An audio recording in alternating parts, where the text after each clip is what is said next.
Happy Friday. Brian Manning here with the weekly update. Geez, I haven't done these for a couple weeks now. Pretty pumped to be back at it again today here in 2022. Let's see what we got. So Monday and Tuesday of this week were relatively quiet news days. Not much to talk about there. But Wednesday this week we got CPI. So CPI is the Consumer Price Index. It is a gauge of inflation. I would say it's probably what we think of as the most accurate gauge of inflation. The Federal Reserve, as we talked about before, looks at the PCE.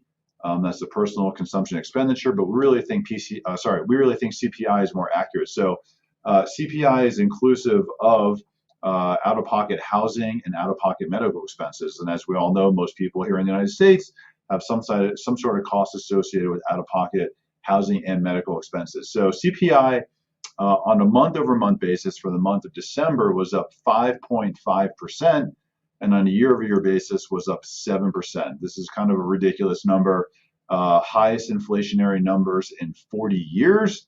The crazy thing is that the markets didn't even really react to this. And usually inflationary numbers like this would be crushing into the marketplace. But I really wonder if markets are already digesting this information, looking forward to what the Federal Reserve is going to do, anticipating rate hikes coming in the near future to combat inflation. So they really didn't freak out over this. But really high numbers that didn't seem to have much of an impact in the markets.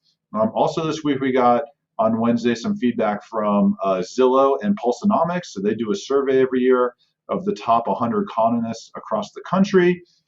General consensus is that average appreciation in the U.S. for the year of 2022 in the housing market will be at 7%.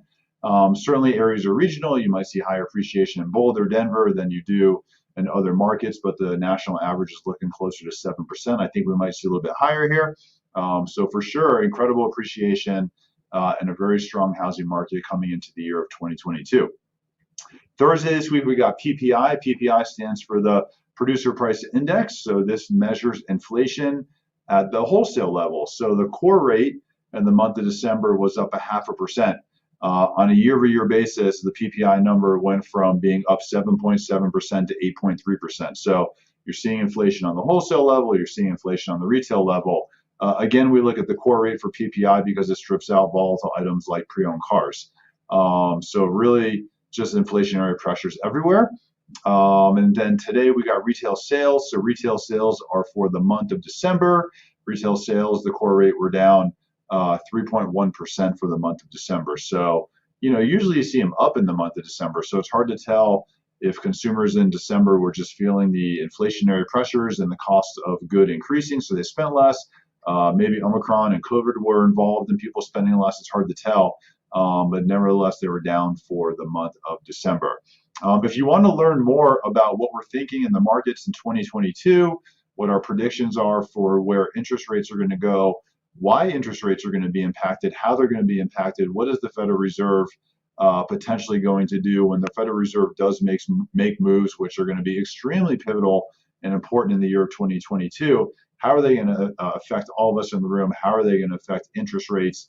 If the Fed raises rates, what kind of impact does that have on mortgage rates? It's kind of counterintuitive, but I'm going to go through and explain everything and give you our prediction for 2022. So if you're interested in learning about where we think the markets are going to go this year, on next Wednesday, January 19th at 9 a.m., we are doing a market prediction.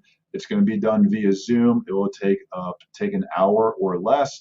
The link to register for that is in this email. We'd love to have you there. It's going to be extremely informative. I've done a ton of research to put the information together that's going to be presented in this class. I'm going to be the one doing the presentation there, and I would really love to see you. Also coming this weekend is a holiday weekend. MLK Day is on Monday. Even though it's a holiday weekend and banks are closed, our office is open. I'm fully available, taking phone calls, text. If you want to go through a strategic buyer consultation with us, you want to learn how to compete with cash offers, you want to learn how to close in 21 days or less, give me a call or text me on my cell phone. I would love to talk with you and share with you how we can help you. Happy Friday. Have a great day.